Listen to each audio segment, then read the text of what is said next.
This podcast is supported by listeners like you. We're grateful for your tax-deductible donation at newthoughtphilly.org or the link in the episode description.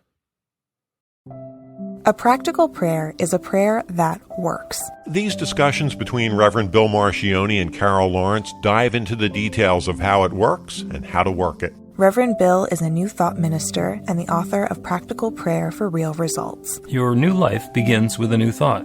Carol Lawrence is on a spiritual quest, finding the New Thought teaching after decades on the pulpit in 3 different traditional denominations. I've got some questions. Together, they're exploring the philosophy and activities that come together from many of the world's religions to create the practical spirituality that is New Thought.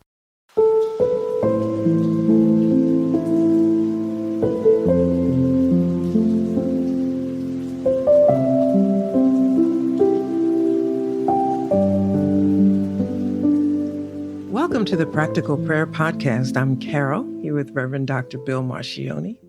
We've got another episode of the Practical Prayer Podcast. Very much looking forward to this. Hi, back to you.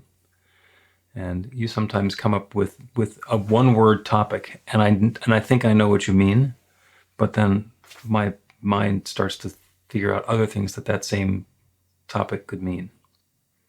Okay. Because my mind is a troublemaker. I'm leaving that alone. So it's true. I want to talk about... Oh, maybe we'll do an episode on that, your troublemaking mind. Okay, so I wanted... the word is awakening. Yes. And so I want to pose it as a question for this reason, because I want to hear what you have to say. I have some thoughts, I'll share them, of course, and some feelings, but I don't want to get off on what I've been feeling about it. I want to hear exactly from you. Okay, so phrase the question. Fair enough? I'll even jot it down here. Yep, works for me. Okay. What is awakening? For example, when a person says, I am awakened, or people are, they use the, even put it in tense, they're woke. What are they saying? To me, and awakening is one of those terms that in a spiritual context is a little bit like enlightened, and there's enlightenment and becoming enlightened. And then there's somebody who claims that they're done and that they are completely enlightened. Those are the scary people. Mm-hmm.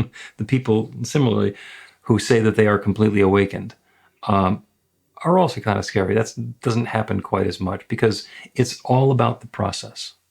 It is all about the process of awakening. And, woke is a term that came into vogue for a year or two and then got a lot of pushback from other people. And we'll hold off on woke for a little bit. Awakening is moving into a greater experience or expression of understanding of the world around us and our place in it. To understand what the pieces are, how they fit together, and how we are part of it. In a spiritual context, especially, it's really easy in New Thought because the premise is that there's only one power, one presence, one love, one source, one intelligence, one whatever it is. And we will happily go through the entire creation story again if you'd like to. We'll hold off on that for right now.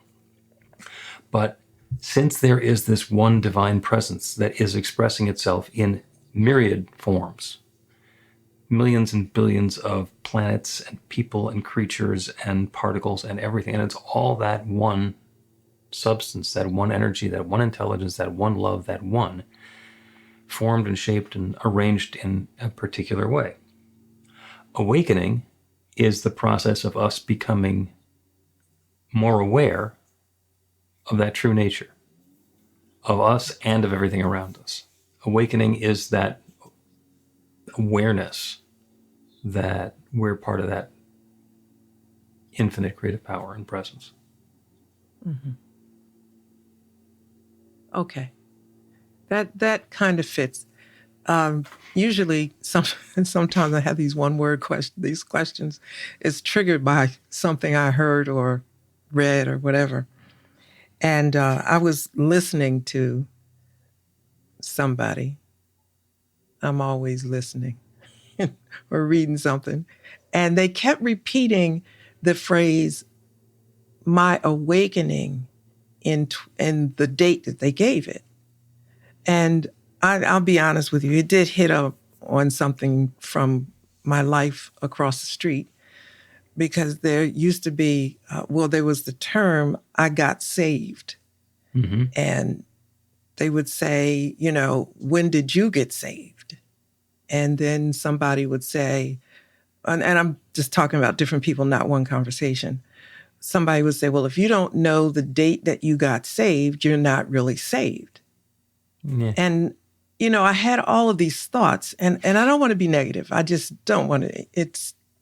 Anyway, when this person said, when I awakened or I had my awakening in 20, whatever it was, I kept thinking like, how do you know when you had this awakening? To me, it's a process of something happening and unfolding all the time. And I do understand that, it's growth. And some days you may not exhibit awakening behavior as much as others. But I was so offended by the person's comment, and it had nothing to do with them. It just hit upon something from back there. But it's like, is this an ego statement here where I'm awakened and you're not, and you have to get to where I am? That's very hurtful to me. Yeah, and the person who said that if you don't know the date that you became awakened, then you're not awakened, which takes the whole spiritual process back down to something that's judgmental and external and, has somebody else's metric on it. It is completely possible, and we've seen it happen, that somebody realizes, oh my gosh, here is a new way of understanding the world, a new way of engaging with the world, of letting go of things that haven't been working for me, and it's a bursting. Suddenly they burst into this new experience, and that is the event of awakening. And for other people, things aren't working for them, and they're doing some studying, and they're doing some reading, and they're changing some things, and they're getting into a spiritual practice, and they're doing something, and then they look back and they say, I used to be so screwed up, and now I'm feeling so much happier. And I couldn't imagine living without this new awareness of the way that the world works and the way that I'm engaging with it. They've had just as profound an awakening, and they don't know what the date was. They might be able to trace back to when they first, went to a group meeting or heard a YouTube or picked up a book, but it might not matter because their experience is more about building something rather than having it, arriving. It's like building a house rather than arriving at somebody else's house and moving in. Yeah. And how do you pinpoint it? Because it could be like a culmination of things, understandings, your whole lifetime or half your lifetime or whatever. I hang out at the ocean all the time. Mm-hmm. And sometimes I'll go sit at the edge of the water and just sit so that, the waves come and I feel the waves. And I use all kind of analogies with that at times. And I think about this wave represents a new understanding. And this one that's coming in is helping me understand the last one better. And oops, here comes another thought that I hadn't thought before. And to me, that's what awakening is, because each day or with each experience, you learn more about whatever it is is on your mind at the time, or your life, or the universe, or spirit, or God, or whatever. It's constant.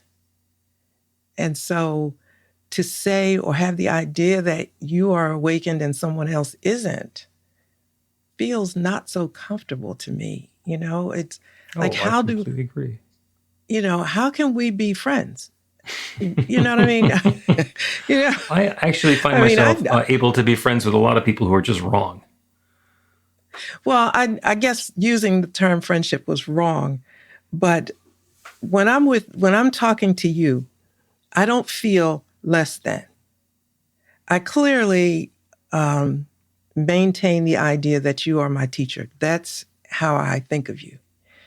And because that's how I want it to be, because I still learn from you.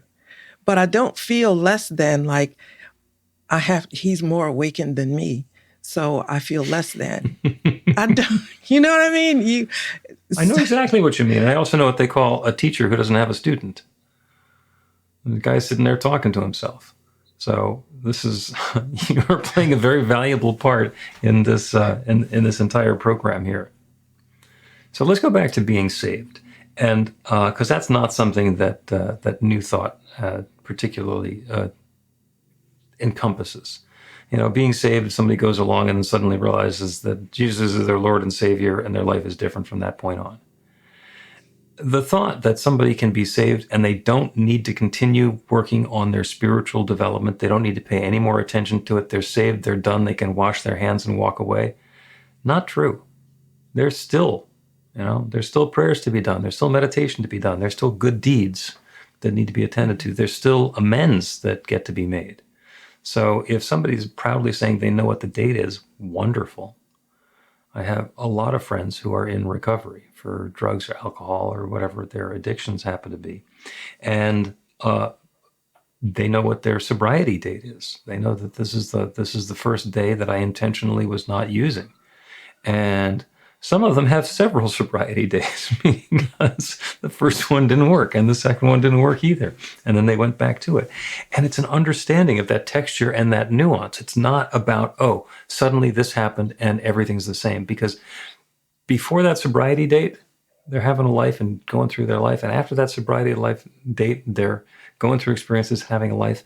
And tends to be all the meetings they go to are after their sobriety date. And they go to the meetings to support each other and to learn something new about themselves and to get into a deeper experience of empathy with the other people that they're sharing their world with. Yeah. On the other side, there are so many different interpretations of salvation. So when somebody says in one church, I've been saved, and then you go to another denomination, it's a different one. And then when you talked about, you can only be saved one time, and others you have to keep on getting saved because you screwed up, so you got to go get saved again. Or maybe you never really were. And I don't mean to be ugly if there are some Christians listening. I'm still quite hesitant about saying things because I don't want to offend anybody. But, the reality is that for me, it's like you got to be careful with that word awakened or saved. I don't care which one you use. Mm-hmm. It doesn't make you better. It means that, your eyes are open to more understandings and greater awarenesses. Yeah. Do you know what I mean? And to me, that's the delightful thing. I mean, I get up at 5 every morning. My husband says, nobody on the planet gets up at 5. And then when the seasons change, it 5 turns into 4. Not because I like it. It's just the way it goes. And that's just when Carol's body says it's time to get up. It's time to get up. And I'll look at the clock and I'm like, 4:02. Come on, please. But sometimes I'll just go ahead with it and get up. But I'm always, every day, excited.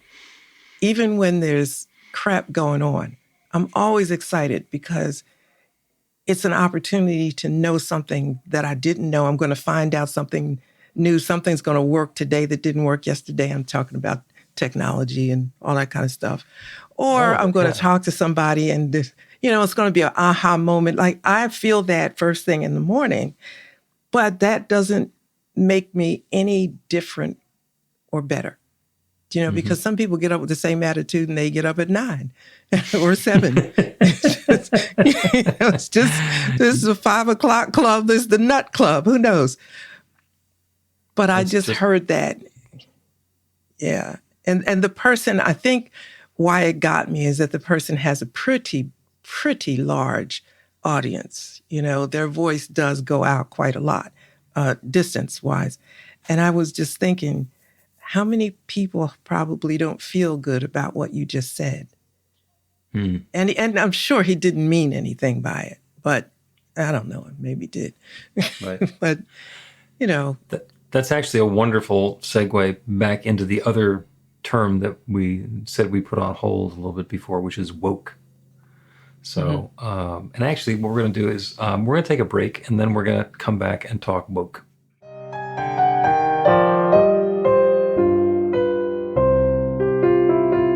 It's Reverend Bill letting you know that the Practical Prayer for Real Results class is now available on demand. That's right, you can take it at your own pace, anytime you want. All of the information is at bethelight.com. That's b-the-light.com. You know where to find that stuff. The class is 5 lessons, broken down into 18 modules, and you can take them at whatever pace is comfortable for you. As you work through the process, it starts out with the theory, goes into the practice, there are experiential activities and exercises, and at the end of the program, you will wind up with an understanding of how practical prayer works, and a practical prayer for yourself that will work to create transformation in your life. And as you know, it works for everything. Take a look at the class online at bethelight.com. There's a sample lesson so you can see how the class is going to work for you and then dive in. The great news is it's on sale now. You can register and save $20 off of the regular price. I'm looking forward to seeing you in class.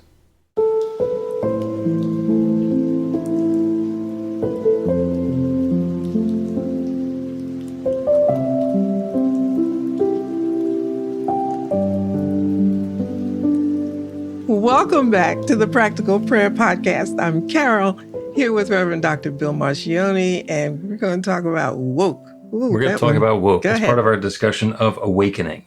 So woke was something that started getting really relevant 4 or 5 years ago, and it implied an understanding of the ways that we're dealing with each other on a more fundamental level than the superficial way that we'd been interacting amongst the sexes and the genders and the races and the economic classes and the nationalities and the ethnicities and so forth. And interesting, and there's been a whole bunch of pushback, including the governor of Florida, who had this whole campaign. He wanted to be the president of the United States, and he was campaigning against woke. And he thought that was going to be a winning combination. The synonym for woke, the word that means the same as woke, is empathetic. When we are woke, we are understanding somebody else's perspective. We are able to walk a mile in their shoes. We are able to understand where they're coming from. And by having that empathetic understanding, we're able to apply the most important rule of all the religions. And by the way, they all share this one rule, which is the golden rule: do unto others as you would have them do unto you. Mm-hmm. If you don't understand what you're doing to them, if you don't understand what's being done unto them, then you can't possibly understand what you'd like to have done unto you. Mm-hmm. If there's an assumption that everything I'm doing is just fine and it's landing on other people and they have no objection to it, then there's no reason to change anything. And if, in fact, it's not landing on other people the way that it would land on us, then woke is understanding what the actual impact of our activities and our actions are. Awakening is a spiritual context of waking up to the bigger picture, understanding what's going on. And woke is mostly about other people and other groups of people. Awakening is an even broader understanding of our involvement and participation and partnership with that infinite creative power. but they're both aspects of the same thing. So, yeah, you can't say woke is the past tense of being awakened because it's a No. little bit more when you Different. talked about it. They're different, Yeah. but if somebody has an anti-woke campaign, if you can manage to change the subject, so what they're doing is having an anti-empathy campaign. We are fighting the need to be empathetic towards others. Like, that's not a winner. That's not a winning approach. Yeah. That's a whole nother street to go down because, there's the idea that if you pretend that there is nothing different, then everything disappears. And that's painting with a broad brush. But that is a part of our awakening, is understanding that piece as well, that we're one, of course, but there are differences in. I have a friend who is from the South, and she's maybe about almost 10 years older than I am. So she's had a whole lot of different life experiences living in the South as opposed to me who's, I'm Philly. I'm a Philly girl. So, and if a person doesn't understand her experience, they say things to offend her. And it's important, I think, to kind of take a minute to understand who you're talking to. It's not that big a deal. You know what I mean? It's not that big a deal to understand that this doesn't work. I can't say this across the board. So, do I ever trip up? You bet. But I usually will say ahead of time, look, I might make a mistake, but trust me, it's a mistake, right? Because I'm used to thinking and I'm talking quicker, and forgive me, and I will stop and correct it. It doesn't reflect any negativity that's in my heart for you. But I think that's enough to say that I'm at least being empathetic about the possibility of my offending you. But if you don't consider it at all, you'll just talk willy-nilly and doesn't really matter what you say. To you. Yeah. So now I find myself a choice. I could either do the Reverend Bill, oh, yes, I am agreeing with you, and we're going to talk down to the problem that exists out there. Or I could be real personal about this and own it myself, and awakening for me. Because as you know, when I first moved to Philadelphia in 1984, it was to be on a radio morning show. And I had been doing radio morning shows for 3 or 4 years before that. And it was zany comedy. And I got to say at the beginning, it was very funny. We were very, very funny. I was so arrogant and so judgmental and, yes, so racist in some of the stuff that we were saying on the air. And it was perfectly acceptable in the 80s to do that. And it was really, really funny. And my job was to make fun of people. And I was very good at it. And a few years later, it was probably, within 4 or 5 years, I was starting to do some work on myself. And my awakening was I realized that I couldn't do that. I could not do slash and burn humor anymore. I couldn't make myself be funny at the expense of other people. That was maybe my woke moment. That was part of my awakening. And I was terrified because I thought, I'm not going to be funny anymore. That was terrifying. Oh, my goodness. And it turns out I can still be funny. And there are ways to be funny that are not at other people's expense. And so that whole transformation has been ongoing. And there are still times when somebody says something and I have that observation, that wicked, funny, insightful, this is hysterical, that could turn into a really good punchline. And I don't say it because it's got too much harm in it as well. It's not worth the joke. As far as I'm concerned, that's being woke. I mean, it'd be nice if those things never occurred to me, but sometimes they're funny and they're not offensive, in which case I'm glad that they occurred to me. So I'll let myself do the filtering after those thoughts show up. So, and it's a process. It's a process. It's been quite a while since I've really made a complete fool of myself doing that, but less and less often. I like the word process that you used, Yeah. because it is ongoing. And it made me think of a term that I used recently that, oh my goodness, I certainly absolutely meant no harm. And when I used the term, I caught it as soon as I said it.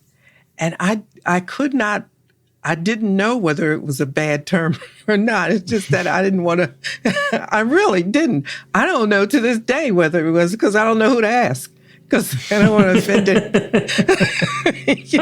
don't want to offend anybody by asking. So I thought, okay, just don't say that. And I really went through this thing like, where did that come from? It didn't come from a mean place. It actually came from a place where I was saying something and didn't want to say it in an offensive way. So this I thought was an alternative. I said, but you haven't been there in a long time. You don't know if this is an acceptable alternative or not. So, yes, I don't know if you ever really, we get better. We get better because it's there, but it's that process. And I spent time with that I doubt that I'll say that again. I really doubt it. And it didn't get a bad response. Yeah, and maybe what you've done now is begun defining for yourself what awakening is. It's the process of becoming more aware of who you are and how the world works and who you want to be in that world and how you want to engage. And a lot of times we learn from our mistakes. We do something or say something and everything blows up. Everybody gets mad at us, or something falls apart, or things that were supposed to happen are now not going to happen. We canceled this, that, whatever.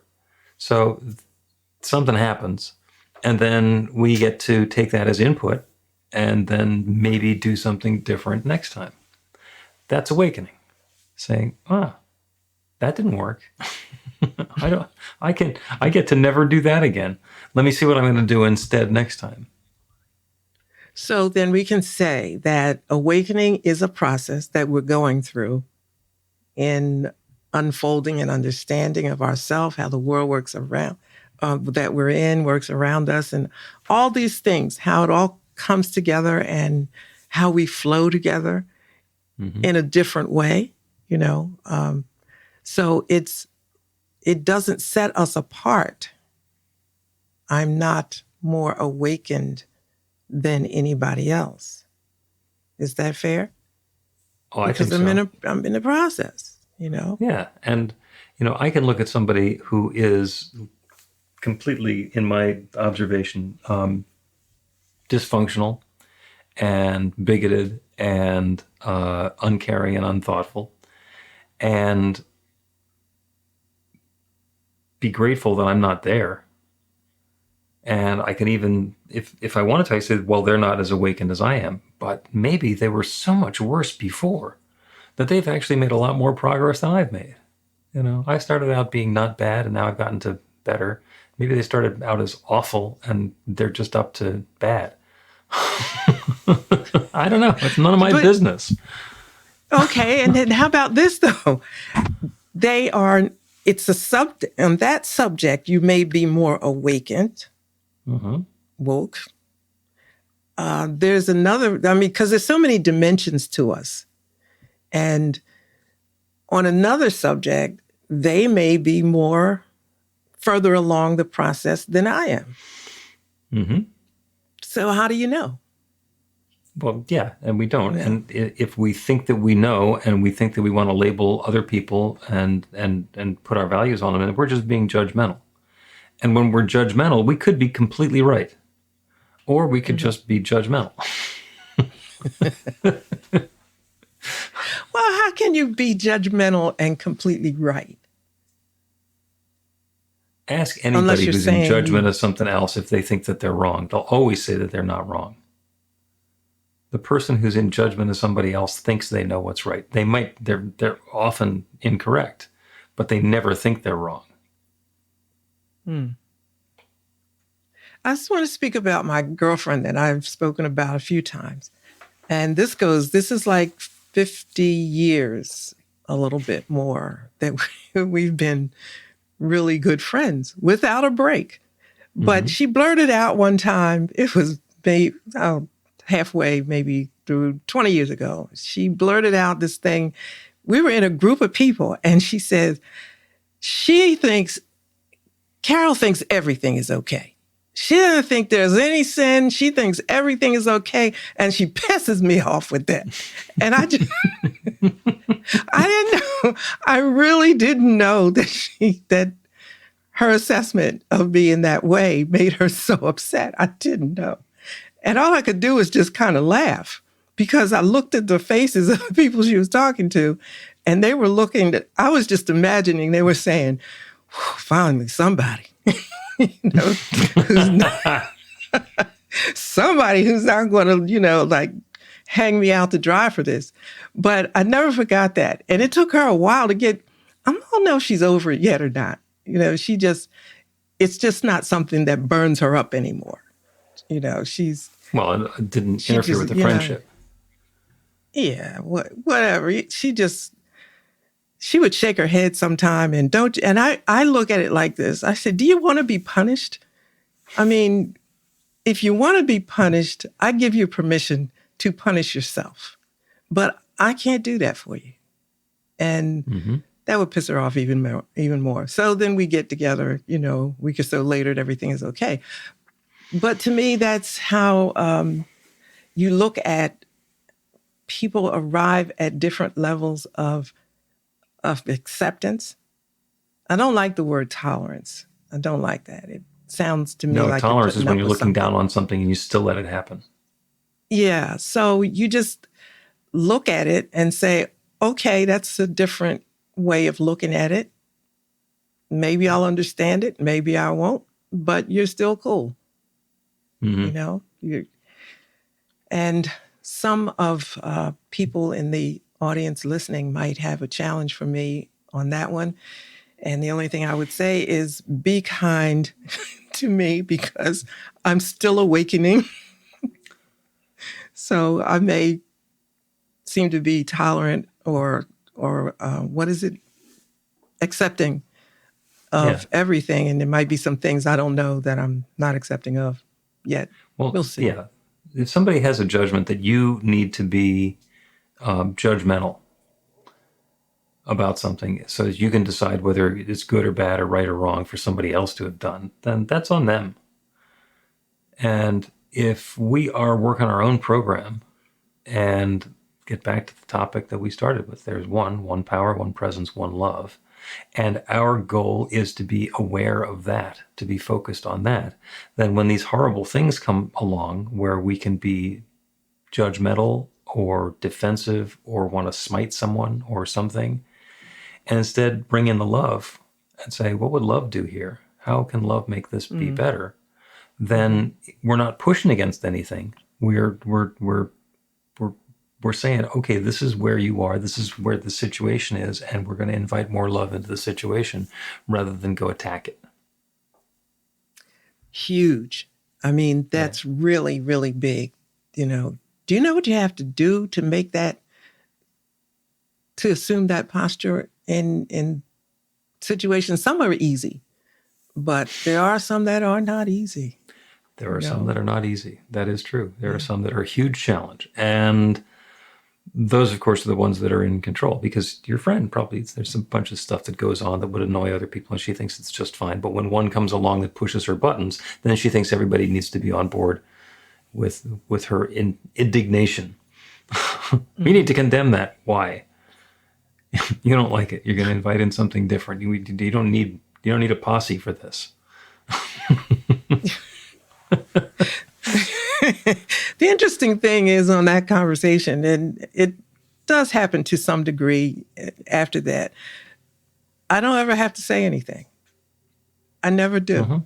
And I wasn't joking when I said people would almost have a sigh of relief Like, because the other thing is that, of course, I had the title Reverend in front of me, my name. So that made me a bad Reverend because I didn't have the same position every Reverend had. Right. Because you're supposed to then be they would- judgmental and harsh and Yeah. And I just vindictive, was and you're not. not. You're just loving. No. Okay, get out of here. And Turn I the would collar think, back in. okay, well, I can absolutely explain my position on this. No question about it. But nobody ever really seems to need it. They just seem to be relieved and okay, and I don't get invited to a lot of the stuff either, which is another story, but Yeah. Let's take another break, and then we're going to do a prayer. Guess what it's going to be on? awakening. Woke. Learn to put practical prayer to work in your life. The steps are simple to learn and let you begin to get real results to create the life of your dreams immediately. Reverend Bill Marchione's widely acclaimed book, Practical Prayer for Real Results, gives you a clear summary of the New Thought principles behind practical prayer and the series of easy-to-understand steps found in the most effective prayers from religions and spiritual practices all over the world and throughout history. Practical prayer is not a replacement for your religion or practice. It's a technique to make the work you do in consciousness even more effective. The book includes 40 prayers on various topics that you can adapt as needed and use as your own. Practical Prayer for Real Results is available in paperback, Kindle, and audiobook on Amazon or at b-the-light.com. That's b-the-light.com.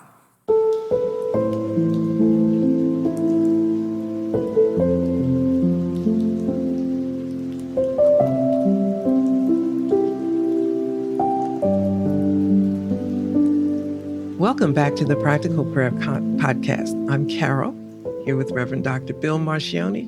We're going to do a prayer. We've been talking about awakening, and we're going to do a prayer inviting that experience of awakening. And the example that I'd like to give is, because we've been talking about some people claim that the awakening or the being saved is an event. It's something that just happens. And other people, Carol and I in particular, understand that it's more of a process. So let's imagine going indoors into a very light-controlled room in the middle of the night. And it's dark and it's dark and it's dark and it continues being dark. And the sun comes up outside and it's still dark in the room. And then we open the door and suddenly there is this event of light. That is the event of awakening. And if we're sitting outside in nature and it's pitch dark in the middle of the night, and then there starts to be a little bit of gray on the horizon, and then a little more, and then a little more, and then the sun comes out, and suddenly there's this growing thing, and there's daylight on the way. And after a few hours, it is that experience of bright sunshine, but it was a gradual experience for us. Instead of that, I opened the door and suddenly it happened. Those are both awakening. Those are both going from a place of relative darkness to relative light. And the thought that the light that we're experiencing now is all there ever can be is simply arrogance. And the thought that we have to do our process of moving from darkness into light in a particular way in order for it to count is ridiculous. We can dispense with that. Everybody's having their own experience. And the prayer today is about understanding the experience that we're having and inviting an even deeper experience of awakening and a greater awareness of that bright light that's shining. So we'll turn our attention to the light. And the light is the metaphor for that divine power and presence, that infinite love, that one creative power that shares itself as all of its creation. We call it God. We call it spirit or nature. We call it the Big Bang. We call it evolution. Whatever it is that we call it, it is that one process, that one energy, that one love, that one substance, that one intelligence that continues to share itself as all of its creation. Everything that exists, everywhere, every person, every activity, every event is that one taking form in a different way. Each one who is listening to my voice right now is whole and complete beginning to end, nothing but that divine love taking individual form. That is what we are, each of us in our own way. We're not the same, but we're that same power and presence expressed in different ways.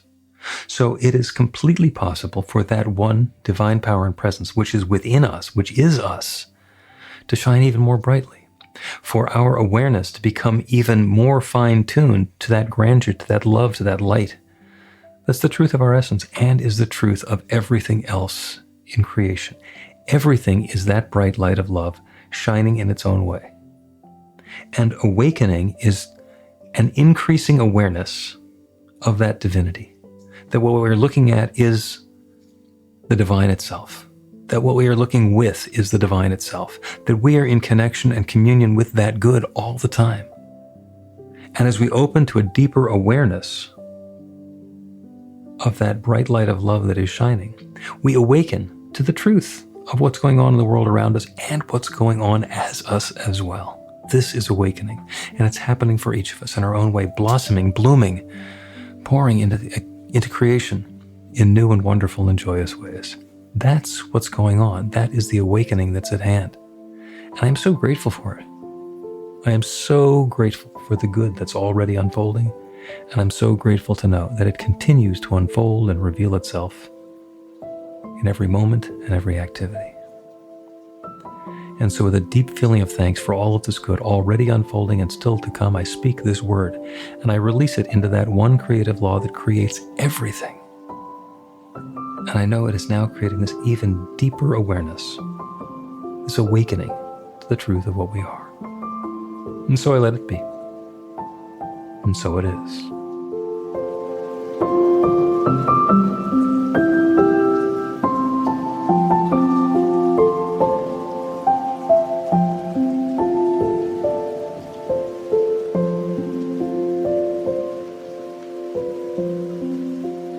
The Practical Prayer Podcast with Reverend Bill Marcioni and Carol Lawrence is a production of BeTheLight.com. be-the-light.com. Where you can find more information about practical prayer for real results. Our theme is by Music of Wisdom.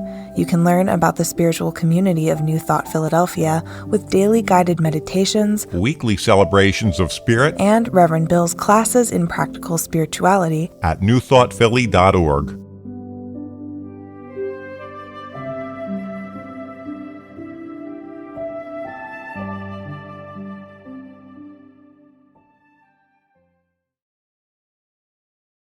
This podcast is supported by listeners like you. We're grateful for your tax-deductible donation at newthoughtphilly.org or the link in the episode description.